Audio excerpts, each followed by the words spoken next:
देव उठनी एकादशी और व्रत में पैर में रंग ना लगे, ऐसा हो ही नहीं सकता।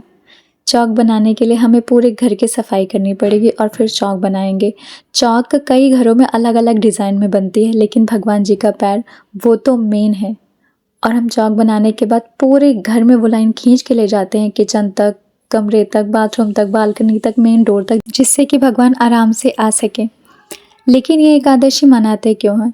क्योंकि भगवान जब 4 महीनों की निद्रा पूरी करके उठते हैं तो वो होती है देव उठनी एकादशी। लेकिन वो सोते क्यों हैं? क्योंकि बहुत समय पहले राजा बलि हुआ करते थे जो असुर कुल के थे। उनके दान धर्मपाल की तुलना किसी देवता से नहीं की जा सकती थी। उनकी प्रसिद्धि देख के देवता भी डरते थे। तब देवताओं ने भगवान विष्णु से प्रार्थना की कि बलि के बढ़ते प्रभुत्व को रोकें। तब भगवान विष्णु ने अवतार लिया एक छोटे ब्राह्मण वटुक का रूप, मतलब एक वामन अवतार। वामन जी राजा बलि के यज्ञ के समय पहुंचे और कहा, हे राजा, मैं आपसे सिर्फ 3 पग भूमि का दान चाहता हूँ। राजा बलि ने भी कहा, हे ब्राह्मण, आप जैसा कहें वैसा ही दान मिलेगा। लेकिन जैसे ही दान का वचन दिया, वामन का रूप विराट हो गया।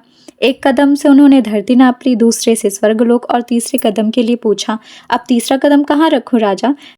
भगवान, मेरा सिर है, अब यहीं रख दीजिए। भगवान विष्णु ने तीसरा कदम राजा बलि के सिर पर रखा और उन्हें पाताल लोक का राजा बना दिया। और राजा बलि की भक्ति और दान से भरा हृदय देखकर भगवान प्रसन्न हुए और एक वरदान दिया। राजा बलि ने कहा, हे प्रभु, मैं चाहता हूँ कि आप मेरे राज्य में सदैव मेरे साथ रहें।